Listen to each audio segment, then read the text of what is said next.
good morning, everyone. I think at previous food forums, the trade panel was probably the one where you popped out for coffee, but not this year. Not this year. Everyone's here, full house, and we can. Yes, that's right. And it's certainly been a wild few weeks in trade. Donald Trump has certainly made trade panels great again. Sorry, I had to make that joke. But just to recap what we've seen, just roughly, and it's obviously hard to stay up to date with the various tariffs that have been imposed on countries. So since he's come into office, of course, at first there was some hope that these tariffs would be used as bargaining chips. And for the first few weeks of his presidency, there were some signs that was true, but it seems that is not the case. The tariffs are seemingly here to stay. And so he's put tariffs of up to 25% on our neighbours Canada and Mexico, and I think 20% now on China, and there are about to be huge tariffs on Europe as well. And of course, Australia has recently been caught up in the steel and aluminium tariffs of some 25%. So with all that in mind, let's talk to this distinguished panel I have here. Thank you for joining us.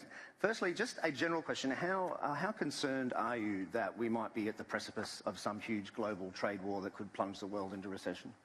Look, undoubtedly that's what keeps Canberra awake at night. So as people know, our direct exports into the US, about 5% of total exports. And I think the Minister was very careful this morning in sort of putting that context out there. But it's really when we get into a tit-for-tat retaliation with the big players, China, the EU and others, the knock-on effects to that to not just trade but global growth is certainly the thing that Canberra worries about. I was blown away by how positive the previous panel was, because I think those businesses are at the cold front of this tariff war, but I'm hugely concerned. I think we're in a completely unprecedented place in terms of what is coming down the barrel at us. The steel and aluminium tariffs were really a drop in the bucket. Yeah. And I say that because the fair and reciprocal trade and tariff plan is essentially nuking the outcomes or the benefits that we've gained from the World Trade Organization, the rules-based system for the past 80 years. We'll certainly come to the WTO in a bit, but I wanted to get to the issue of retaliation. But pretty much all of the other countries that have been exposed to Trump tariffs, I think they've announced some form of retaliation. Australia stands out that it has not at all so far, and I think Bill Shorten this morning actually said that we should retaliate. Dollar for dollar, I think he said. What's your view of that? I mean, is Australia being wise not to retaliate, or do we appear weak in the eyes of Donald Trump? There's one for both of you. Look, I think it's wise. I think our approach is right, and Bill Shorten's a good guy, but retaliation, frankly, is a dumb and dumber strategy. Why? Because tariffs are not just a tax on consumers, they're a tax on export industries. So what's the story of the opening up of the Australian economy? That was the farmers and the miners saying protection all round in Australia damaged our exports. And they do. So the government is absolutely right, Bill is absolutely wrong. Okay. And I agree. I think it would be pointless us retaliating. It serves no purpose, and tariffs just hurt ourselves. What I would say, Adam, is frankly, what we should do is free ride. So having the EU and China go toe-to-toe is also in our interests. Potentially, if it gets the Americans a bit back in their box. But for us to hop into that game, it just doesn't make sense. So why do you think the Mexicans and the Canadians are doing it then? Because it is, I mean, from an economic point of view, you're right, it is quite irrational to hit back. I mean, if some country X wants to punish its own citizens, let country X do it. But of course, there's a visceral kind of primal desire to hit back. And similarly, the other countries are doing it. So we do look unusual, don't we, in not retaliating. But that said, you think it's sensible? Yeah, and look, if you take Canada, for example, I mean, the integration of those North American economies is so great that Canada does have leverage on the United States. I mean, I think it's 60% of US aluminium exports come from Canada. Okay. So that goes into a lot of American manufacturing. Yes. So these are interdependent relationships. So Canada will have some leverage. I agree they're doing it for other national interest demonstration reasons. But we've just got to do what's in Australia's best interests, and it won't be the same as others. Do we, Prue, have any bargaining power with the US on the trade front at all? I mean, Canada does. Outside Greg Norman, probably not. But no, at this point, where President Trump is so focused on his domestic constituency, where smacking foreign companies, friends and foes alike, is a key selling point for him to his domestic constituency, I think we have very little leverage, and it's really about just trying to ride this wave, which I think is going to be very, very bad before things start to turn around. I mean, is it fair to say that from the 2018 tariffs that Trump imposed in his first presidency, and of course they're not on the same scale as we're seeing now, but they were significant, and certainly so at the time, did things turn out better or worse than you thought from those tariffs? Basically, were you pessimistic then and things weren't so bad? What are the lessons from that episode? I think the context is quite different. Just to use one example, it took President Trump 18 months to put tariffs on about $34 billion worth of Chinese imports. Now it's taken him 2 weeks to put additional tariffs on $400 billion. So he's obviously got, things have sped up a lot. I mean, I would say, in a note of optimism, a lot of people have already mentioned today, markets adjust. What we're coping with at the moment is extraordinary uncertainty and volatility. If that starts to settle, and there are various predictions around, for example, if the American reciprocal tariff plan, various views that it could take the American tariff rate, which is an average of about 2.4% today, to something of the order of 12, 15. Highly speculative, but the world will adjust to that. I think it's this uncertainty and unpredictability that's flowing through to investment decisions. But, I mean, President Trump and the markets are already, that feedback loop, as we know in the last couple of weeks, is already operating. We just don't know where it will settle. I have to say, I'm not as positive as John is on this, and principally because, so when you look at the reciprocal trade and tariff plan that President Trump is about to, well, they're currently looking at the range of measures maintained by the US as key trade partners. So that includes tariffs, but it also includes taxes, so our GST. It includes exchange rate manipulation. It includes a full range of non-tariff barriers. And if you look at the United States Trade Representative's annual review of barriers maintained by other countries for Australia, 4 key agricultural products stand out on that. So beef, poultry, pork, apples and pears. So those barriers that the US considers Australia and other countries maintain against US business, and anything actually that is considered unfair, written or unwritten, they're going to calculate the damage done, the harm done by all of those measures, and it appears that they're going to put a single tariff on for each country, for each trade partner. It may not be a single tariff because President Trump did a Truth Social post that said that tariffs on agricultural products coming into the US is coming 2nd of April.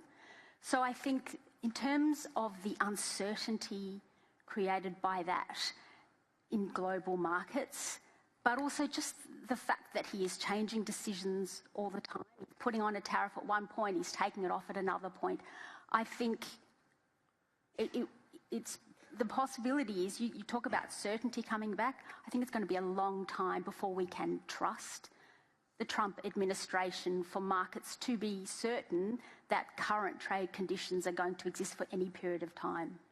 Well, speaking of trust, I mean, I thought that we had a free trade agreement with the US from 2005. So zero. Does that have any kind of legal power or anything like that? So that reciprocal trade plan that is coming our way basically ignores all the US's obligations in their trade agreements, in all their trade agreements. Yeah. So the WTO, which we mentioned earlier, I mean, I understand that was already on its last legs to some extent because the US had been ignoring it, even under the Biden administration. I believe they weren't appointing judges or something.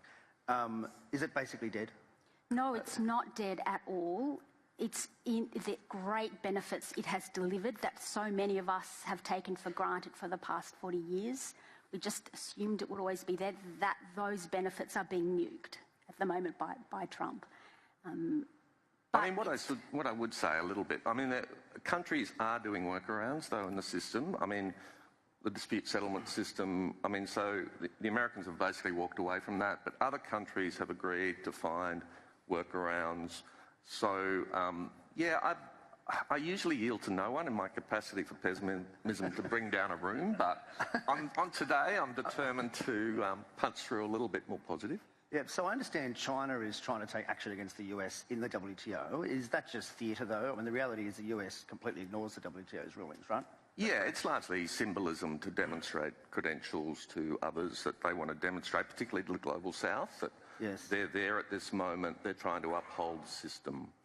But it's an important point because the Europeans similarly are trying to comply with their WTO obligations. Canada has similarly taken a WTO dispute against the steel and aluminium tariffs.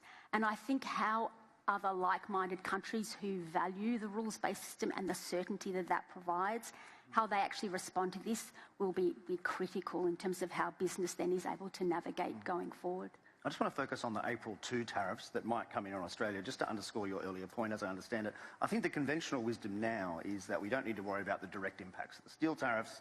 It's just the secondary impacts via China, of course, which is our biggest trade partner.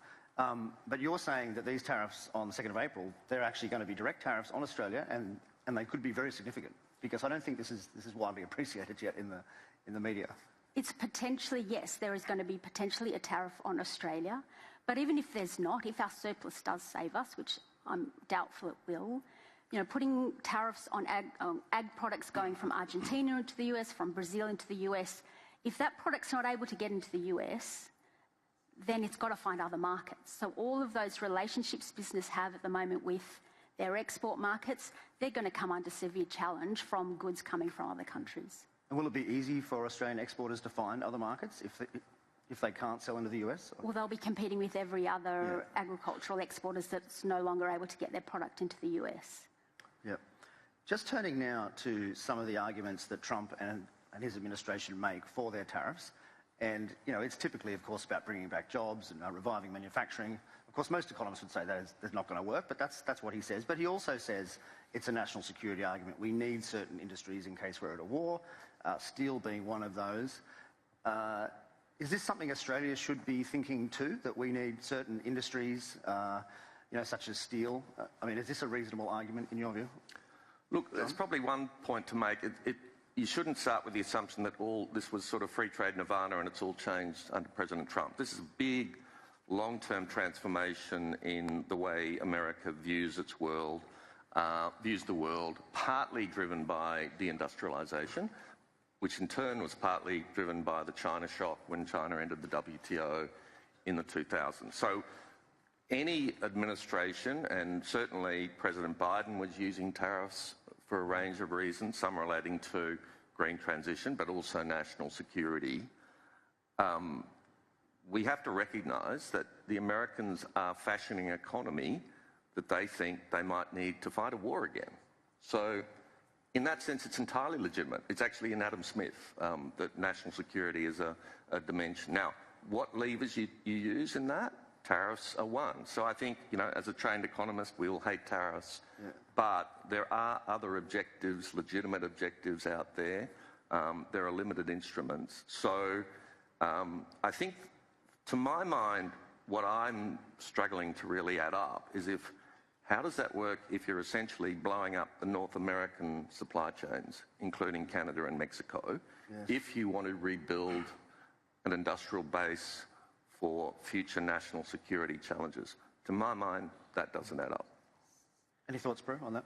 So Minister Farrell this morning talked about the existing and increased opportunities in China.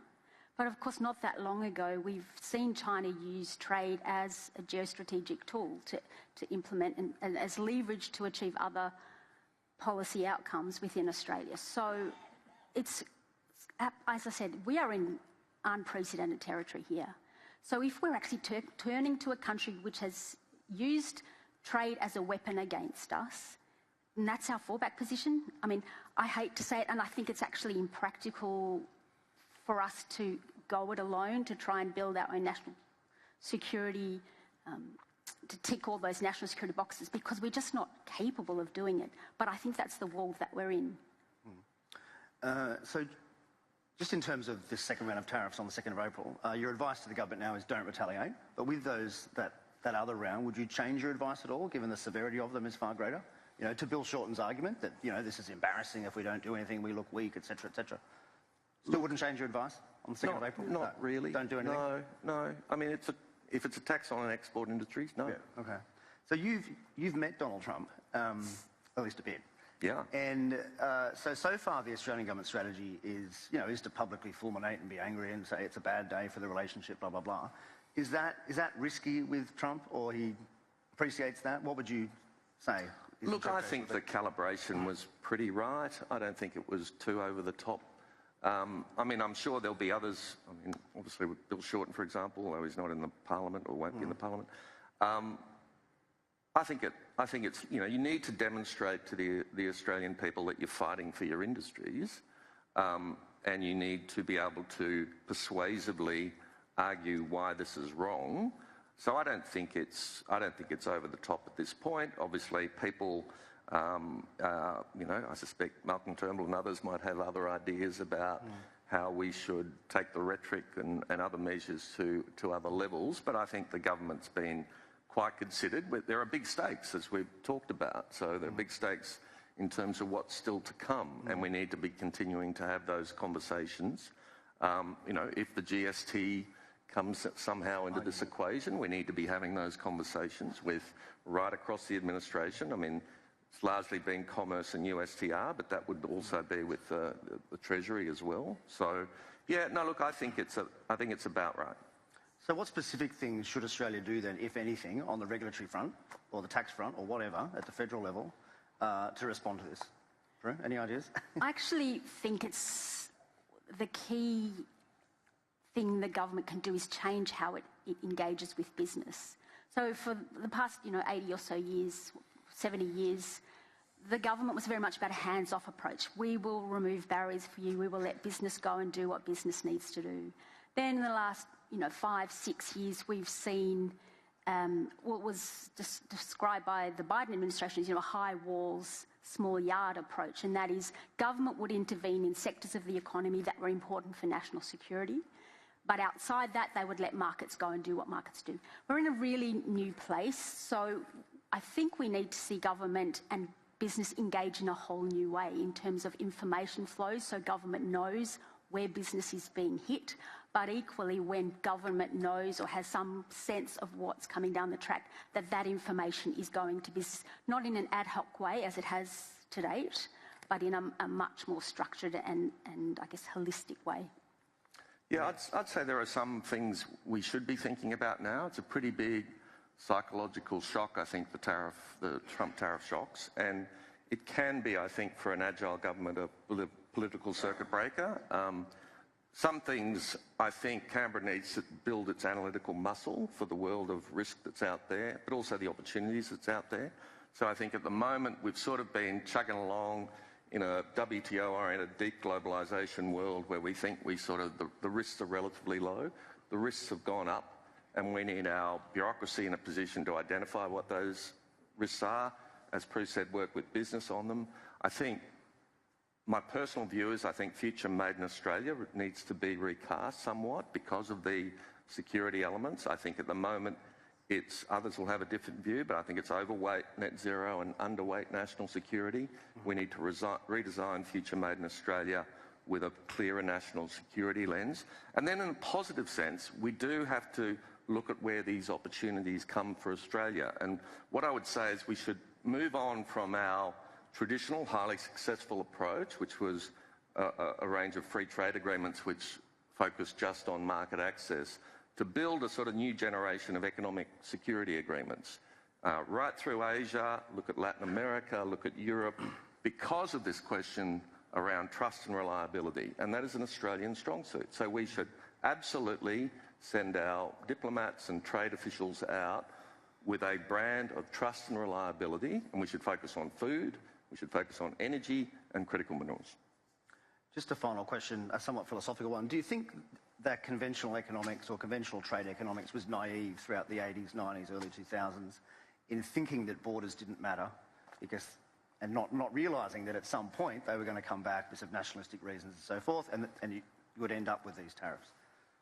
I think there is. It's a hard question. Yeah, no. I think economic models assume peace and order. And that, in a sense, tells you the limitations of them. So we're in a more disorderly world. We need to adapt our policy approaches for that. So, but that does not mean jettisoning economics. We need to preserve the benefits of openness because that's part of our growth and innovation model. And most importantly, we need economic ways of thinking on cost-benefit analysis in all these projects where we actually do need governments to do things. At the moment, we're spraying too many resources from government over too many objectives, so we need good economic ways of thinking to actually prioritise what we need to do. All right, well, look, I think we'll leave it there. And the red light is flashing. Thank you very much to the panel and to the audience. Thank you.